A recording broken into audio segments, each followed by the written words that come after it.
नमस्कार दोस्तों। तो आज हम इस वीडियो के अंदर में डिस्कस करने वाले हैं यूएस और पाकिस्तान के बीच में रेयर अर्थ एलिमेंट्स की जो डील हुई है उसको काफ़ी डिटेल में डिस्कस करने वाले हैं। बिकॉज एक बड़ा स्टेटमेंट आया पाकिस्तान के प्राइम मिनिस्टर शहबाज शरीफ का।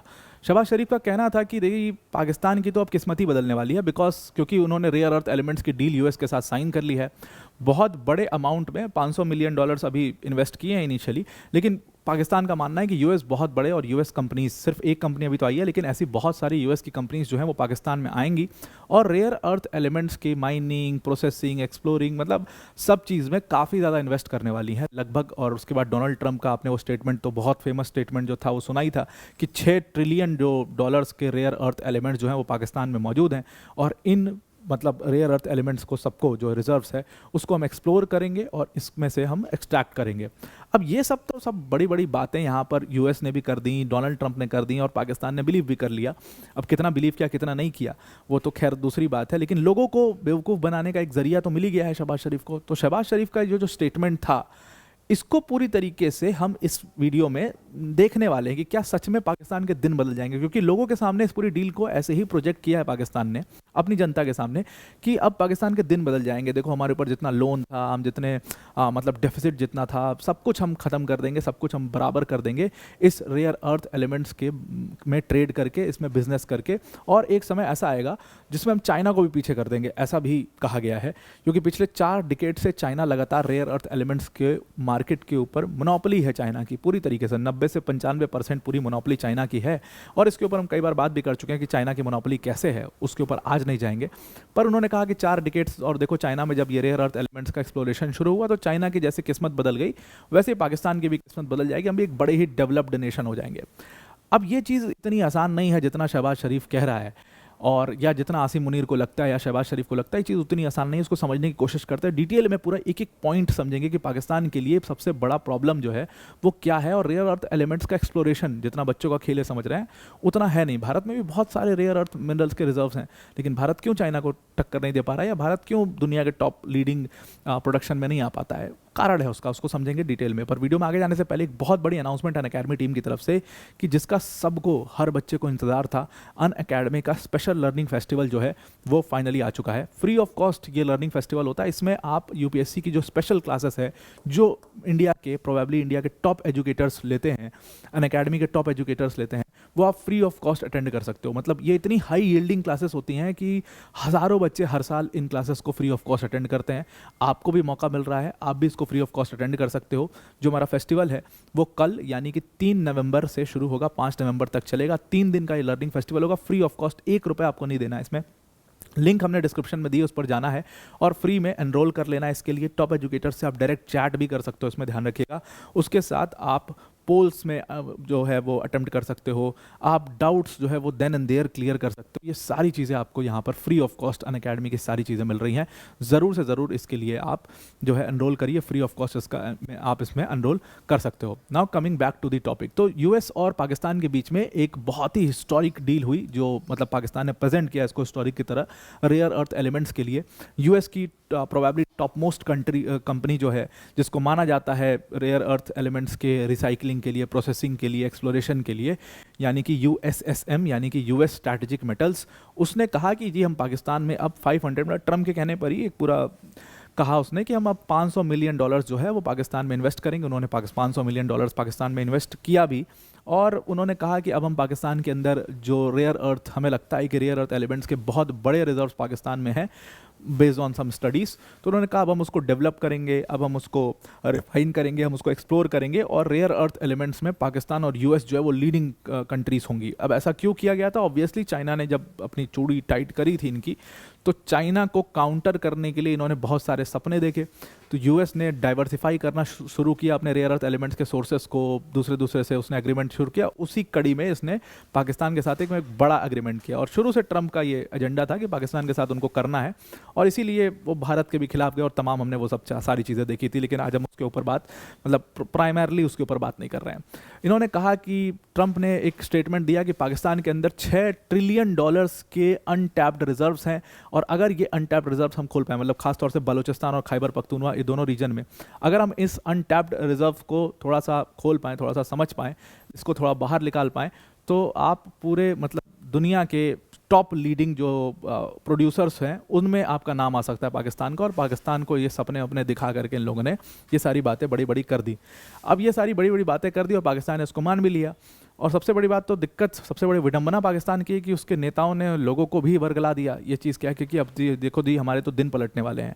पहला जो कंसाइनमेंट था वो कंसाइनमेंट पाकिस्तान ने रिलीज़ भी कर दिया और वो यूएस भी वो कंसाइनमेंट पहुंच गया, और उसके बाद से ही ये लोग तब से इस चीज़ को बार बार इसको रिपीट कर रहे हैं कि अब तो जीत गए, अब तो हमसे बड़ा कोई भी प्रोड्यूसर नहीं हो सकता रेयर अर्थ एलिमेंट का। अच्छा, इससे एक चीज़ और हुई बड़ी इंपॉर्टेंट, उस पर तो जाएंगे डिस्कशन पर, लेकिन इससे एक और इंपॉर्टेंट बड़ी चीज़ ये हुई कि आसिम मुनीर ने इस पूरी डील को क्रैक किया। आसिम मुनीर ने एक और चीज़ स्थापित कर दी पाकिस्तान की लीडरशिप को लेकर के कि भले ही शहबाज शरीफ एक इलेक्टेड लीडर होगा, वो प्राइम मिनिस्टर होगा, पॉपुलर ओपिनियन है नहीं है वो अलग की बात है, लेकिन Shahbaz Sharif is not the ultimate ruler of Pakistan. The ultimate crowned ruler जो है वो आसिम मुनीर है, और आर्मी के पास ही पूरी ताकत है, वो उसने स्थापित कर दिया इस डील में। क्योंकि अगर आप पीछे वाली फोटो देखो, आप बस इस फोटो को देख करके सारी कहानी समझ सकते हो कि यहाँ पर आसिम मुनीर जो है वो कुछ प्रेजेंट कर रहा है ट्रम्प को, and is very interested in looking at it. Shahbaz Sharif एक साइड आर्टिस्ट की तरह सिर्फ खड़े हैं, और इस पूरी डील के दौरान जितनी भी पिक्चर्स आई या इस डील को एक्सप्लेन करने के दौरान भी पाकिस्तान से जितनी पिक्चर्स आई, उसमें शहबाज शरीफ सिर्फ एक साइड आर्टिस्ट की तरह ही रोल प्ले कर रहे हैं। मतलब इसमें सब कुछ जो करने वाला है वो आसिम मुनीर करने वाला है, क्योंकि ये सारे रिसोर्सेज के ऊपर कंट्रोल भी उन्हीं का है। लेकिन जो राहें हैं पाकिस्तान की वो इतनी आसान नहीं है। सबसे पहली दिक्कत तो पाकिस्तान की यही है, वो पाकिस्तान खुद ही है अपनी सबसे पहली दिक्कत, कि पाकिस्तान के अंदर टेररिज्म का हब है वो पाकिस्तान, और वो एक बहुत ही अनस्टेबल कंट्री है। आप देखिए कि अगर आप कुल मिला जुला करके देखेंगे तो अफ्रीकन सब कॉन्टिनेंट में तो सबसे ज़्यादा रिजर्व्स माने जाते हैं। सारे स्टडीज़ ने कहा कि अफ्रीकन सब कॉन्टिनेंट के जितने भी रिजर्व्स हैं सब अनटैप्ड हैं, अभी तक कोई उसके 10% तक भी नहीं पहुंच पाया है। लेकिन फिर भी कंपनीज़ को ले लो या कोई कंट्रीज़ को ले लो, वो इतना इन्वेस्ट क्यों नहीं कर रही हैं, या इन्वेस्ट किया भी है तो भाग क्यों रही हैं? भागने का सिंपल सा रीज़न है, बहुत सिंपल सा रीज़न ये है कि वो बहुत ही अनस्टेबल है। पूरा साहिल रीजन की कंट्रीज जो आप देखोगे सबसे ज़्यादा रिजर्व जहाँ पर हैं, वो इतना अनस्टेबल है कि वहाँ पर बिजनेस करना टेक्निकली इम्पॉसिबल हो जाता है। इतने सारे ग्रुप्स, इतने सारे स्टेक होल्डर्स, आपस में लड़ाई, इतना टेररिज्म, वो टेक्निकली इम्पॉसिबल हो जाता है। ठीक उसी तरीके से कुछ पाकिस्तान का हाल है, टेररिज्म का वो हब रहा है। अगर हम साउथ एशियन टेररिज्म पोर्टल की माने तो पाकिस्तान का 2025 का जो साल रहा है वो सबसे बुरा ईयर रहा है। मतलब 2008 के बाद सबसे ज़्यादा जो टेररिज्म की घटनाएं देखी गई हैं वो 2025 में देखी गई हैं। लगभग 1000 सिक्योरिटी पर्सनस, अभी अक्टूबर तक का डेटा है, अक्टूबर 30 तक का data south Asian terrorism portal पर था। अक्टूबर 30 तक लगभग 1000 सिक्योरिटी पर्सनल्स यहाँ पर मारे जा चुके हैं ऑलरेडी। 1000 सिक्योरिटी पर्सनस मारे जा चुके हैं। 2008 में ये नंबर 1100 के करीब था, 1000 मतलब 1012 के करीब था। आज वो नंबर, अभी सिर्फ अक्टूबर तक का डेटा है कि ये ऑलरेडी 900 समथिंग पहुंच चुका है, और ये आगे चल करके बहुत बड़ा हो सकता है ये नंबर।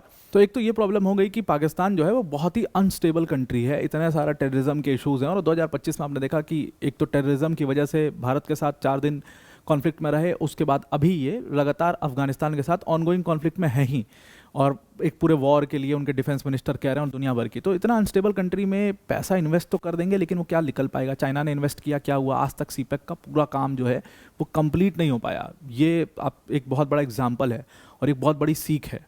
खैर, यूएस $500 मिलियन इन्वेस्ट कर रहा है, तो आगे कितना इन्वेस्ट करेगा वो एक देखने वाली बात है। अब दूसरी सबसे इंपॉर्टेंट चीज़ है, और इसको आप समझने की कोशिश करना, कि सिर्फ रेयर अर्थ के रिजर्व्स होना अपने आप में बड़ी बात नहीं है। रेयर अर्थ के रिजर्व्स अगर आप देखो तो बहुत सारी कंट्रीज़ में है, लेकिन उनका जो एक्सप्लोरेशन है, उनकी जो माइनिंग है, सबसे बड़ी बात माइनिंग की होती है कि क्या माइनिंग इकोनॉमिकली वायबल है। क्योंकि जो प्रॉफिटेबिलिटी होती है माइनिंग में, एक तो बहुत ही पैसे लगते हैं, काफ़ी ज़्यादा कॉस्ट हो जाता है। प्रॉफिटेबिलिटी डिपेंड करती है कि आपकी जो माइन का ग्रेड है, जो डिपॉजिट्स का ग्रेड है, वो कैसा ग्रेड है। मतलब कि आपके पास हायर ग्रेड डिपॉजिट्स हैं या लोअर ग्रेड डिपॉजिट्स हैं, हायर ग्रेड ओर्स हैं या लोअर ग्रेड ओर्स हैं। हायर ग्रेड डिपॉजिट्स का मतलब सिंपल सा इतना है कि कॉन्सेंट्रेशन वहाँ पर जो रेयर अर्थ एलिमेंट्स का है वो ज़्यादा होता है। जैसे 2 तरीके के ग्रेड होते हैं, एक तो हायर डिपॉजिट्स ग्रेड होते हैं और एक लोअर डिपॉजिट्स ग्रेड होते हैं। यानी कि हायर ओर होते हैं, हायर ग्रेड ओर होती हैं, लोअर ग्रेड ओर होती हैं। जो हायर ग्रेड ओर होते हैं वहाँ पर जो कॉन्सेंट्रेशन है रेयर अर्थ एलिमेंट्स का वो बहुत ज़्यादा होता है। लोअर ग्रेड ओर्स में कॉन्सेंट्रेशन कम होता है। जैसे हायर ग्रेड ओर में कॉन्सेंट्रेशन 10% का कॉन्सेंट्रेशन होता है रेयर अर्थ एलिमेंट्स का। वहीं अगर लोअर ग्रेड देखोगे तो that goes from 0.5 to 1% rare earth elements इसका मतलब सिंपल सा है, इसको समझने के लिए और आसानी से ऐसा समझिए कि मान लीजिए एक्सट्रैक्शन आप कर रहे हैं, तो अगर आप जितना ज़्यादा खोदेंगे उतना ज़्यादा आपका कॉस्ट पड़ेगा। हायर ग्रेड ओर में ये होता है कि जब आप खोद रहे हैं, जब आप माइनिंग कर रहे हैं, तो उसमें आपको कम माइनिंग करने पर ज़्यादा डिपॉजिट्स मिल जाते हैं। वहीं लोअर ग्रेड ओर्स में आपको 20 टाइम्स लगभग जो है नंबर जाता है, उतना ज़्यादा आपको माइनिंग करनी पड़ेगी, और जितना ज़्यादा आप माइनिंग करोगे उतना ज़्यादा आपका कॉस्ट आएगा। तो पूरा कॉस्ट पर ही डिपेंड करता है कि आप कितना मटेरियल वहाँ से निकाल पा रहे हो। उसके बाद आपकी एक्स्ट्रा कॉस्ट होती है, सेपरेशन के लिए केमिकल्स यूज़ होते हैं, लेबर कॉस्ट आपकी लगी रही है, फ्यूल आपका लगी रहा है, आप मशीन्स यूज़ कर रहे हो, फ्यूल आपका लगेगा ही, वो सारी चीज़ें होती हैं। मतलब कि आपका एक तो माइनिंग कॉस्ट इसमें बहुत ज़्यादा, अगर आप मतलब हायर डिपॉजिट्स और हैं आपके कंट्री में, तो आपका माइनिंग कॉस्ट बच जाएगा, उसमें कम आपको माइनिंग करनी पड़ेगी, एनर्जी यूज़ जो है वो बचेगा आपका, केमिकल जो है वो कम लगेंगे, और आपका जो वेस्ट मटेरियल्स है वो बहुत कम होगा। वहीं अगर आप लोअर ग्रेड लेते हो तो आपको ये सारी चीज़ें, सपोज मान लीजिए आपको 1 टन रेयर अर्थ एलिमेंट, अगर हम कंपेयर करें तो मान लीजिए 1 टन आपको रेयर अर्थ एलिमेंट एक्सप्लोर मतलब माइन करना है, तो उसके लिए अगर आपके पास हायर ग्रेड ओर्स हैं तो 10% के हिसाब से अगर आप देखो तो आपको 10 टन्स ओर जो है वो आप माइन करोगे तो आपको मिल जाएगा आपका। लेकिन वहीं पर लोअर ग्रेड ओर अगर आप माइन करते हो जिसमें सिर्फ 0.5 कॉन्सेंट्रेशन है, तो उसके लिए आपको 200 टन ओर जो है वो आपको एक्सप्लोर मतलब वो आपको माइन करना पड़ेगा, तब जाकर के आपको 1 टन रेयर अर्थ एलिमेंट मिलेंगे। इसका मतलब बहुत क्लियर है कि 20 टाइम्स का डिफरेंस है। तो अब पाकिस्तान में हायर ग्रेड ओर हैं, लोअर ग्रेड ओर हैं, ये देखना एक अपनी आप में बात है। हालांकि जो स्टडीज़ से देखा गया है कि पाकिस्तान में लोअर ग्रेड ओर्स ही हैं, और इसीलिए बहुत चैलेंजिंग होगा पाकिस्तान में प्रोसेसिंग करना। तो प्रोसेसिंग चैलेंजिंग होगा, उसके बाद आपका जो पूरा कॉस्ट है, लेबर कॉस्ट वॉस्ट, ये बहुत ज़्यादा पड़ जाएगा, फ्यूल जो है वो बहुत ज़्यादा लगेगा, तो इकोनॉमिकली वाइबल माइनिंग जो है वो नहीं हो पाएगी। इसीलिए बहुत सारे देशों में, अगर आप एक एग्जाम्पल के तौर पर देखो तो इंडिया का एग्जाम्पल आप ले लो, इंडिया में 6.9 मिलियन मेट्रिक टन्स जो रेयर अर्थ एलिमेंट के रिजर्व्स हैं वो हैं भारत में, और लगभग अगर आप देखो पूरी दुनिया का 130 मिलियन के हिसाब से जोड़ो तो ये 5.3% हो जाता है, और ये टेक्निकली भारत को दुनिया का तीसरा सबसे बड़ी रिजर्व वाली कंट्री बनाता है। पहले नंबर पर इसमें आता है चाइना, चाइना के पास 44 मिलियन मेट्रिक टन्स हैं, दूसरे नंबर पर ब्राज़ील आता है, इसके पास 21 मिलियन मेट्रिक टन्स है, और तीसरे नंबर पर भारत आता है, इसके पास 6.9 मिलियन मेट्रिक टन्स हैं। ये एक्सप्लोर्ड हैं, खोजे हुए पूरे रिजर्व्स हैं, और अनटैप तो आप छोड़ दीजिए, ये तो मतलब खोजे हुए हैं। लेकिन फिर भी भारत टॉप प्रोडक्ट प्रोड्यूसर वाली कंट्री में क्यों नहीं आ पाता है? क्योंकि हमारे यहाँ पर माइनिंग इकोनॉमिकली वाइबल नहीं है, और चाइना इसको इकोनॉमिकली वाइबल होने भी नहीं देता है। इसमें चाइना भी बहुत ज़्यादा इस मार्केट को मैनिपुलेट करता है।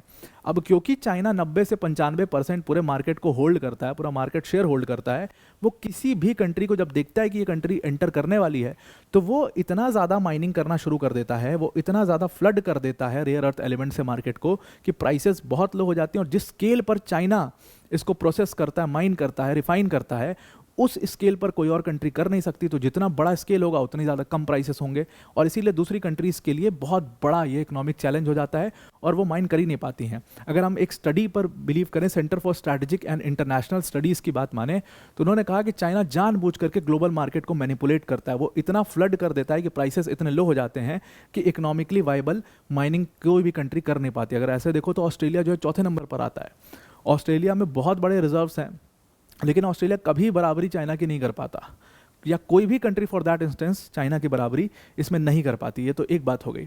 अब देखिए क्या है दूसरी चीज़ कि पाकिस्तान के लिए एक और सबसे बड़ा चैलेंज है, जो पार्टनर है उनका यूएस, वो खुद ही पाकिस्तान के लिए बहुत बड़ा चैलेंज है। और उसका सिंपल सा कारण है, देखिए यूएस ने सिर्फ पाकिस्तान में पैसा इन्वेस्ट नहीं किया, या सिर्फ वो पाकिस्तान की तरफ नहीं देख रहा है कि पाकिस्तान में बहुत फोकस्ड होगा और यूएस पुश करके पाकिस्तान को उस लेवल पर ले जाएगा और उनके दिन बदल जाएंगे, ऐसा नहीं है। यूएस सिर्फ अपना फायदा देख रहा है, वो सिर्फ अपने रिसोर्सेज को, अपने सोर्सेज को डाइवर्सिफाई करा। पाकिस्तान से कुछ भी मिले, थोड़ा बहुत भी मिले, उनके लिए काफ़ी है, और उससे ज़्यादा उनको चाहिए नहीं। तो इतना पाकिस्तान को पुश करके वो टॉप लीडिंग प्रोड्यूसर्स में ले आएंगे, ऐसा बिल्कुल भी नहीं होने वाला। तो यहाँ पर अगर आप लोग देखो तो सिर्फ साल 2025 में अकेले यूएस ने लगभग 6-7 कंट्रीज़ के साथ रेयर अर्थ एलिमेंट्स का एग्रीमेंट कर लिया है। ऑस्ट्रेलिया उनमें से एक है, कोरिया के साथ अभी उसने किया। तो वो नई नई कंट्रीज़ के साथ ये एग्रीमेंट करते जा रहा है, और सबके साथ वो कोई बहुत बड़ा एग्रीमेंट नहीं कर रहा है, सबसे उसको थोड़ा थोड़ा चाहिए ताकि उसके रिसोर्सेज जल्दी से डाइवर्सिफाई हो जाए, वो चाइना को सप्लाई चेन से आउट कर पाए, वो अपना एक इंडिपेंडेंट सप्लाई चेन बना पाए। तो इसलिए यूएस और ऑस्ट्रेलिया का अगर आप देखो, उनका तो बहुत बड़ा एग्रीमेंट है। उनका तो लगभग $2 बिलियन का उन्होंने इन्वेस्ट कर दिया इनिशियली, और कह रहे हैं $20 बिलियन तक वो जाएंगे और उसके आगे भी जाएंगे। तो यहाँ पर पाकिस्तान के दिन पलट जाएंगे यूएस के साथ सिर्फ एक डील करने से, ऐसा बिल्कुल भी पॉसिबल नहीं है। और पाकिस्तान के लिए चैलेंजेस दुनिया भर के, अफगानिस्तान से चैलेंज है, भारत से चैलेंज है, पाकिस्तान को चाइना ही ये सब नहीं करने देगा, चाइना कभी इकोनॉमिकली वायबल नहीं होने देगा, और यूएस का भी फोकस सिर्फ पाकिस्तान नहीं है, और भी कंट्रीज़ हैं। तो ये रेयर अर्थ डील जो है, क्या वो सच में पाकिस्तान के लिए गेम चेंजर साबित होगी? बिल्कुल भी नहीं हो सकती। That is all. I hope आपको पूरा ये आर्टिकल समझ में आ गया होगा। आज के लिए इतना ही। Thank you and have a nice day.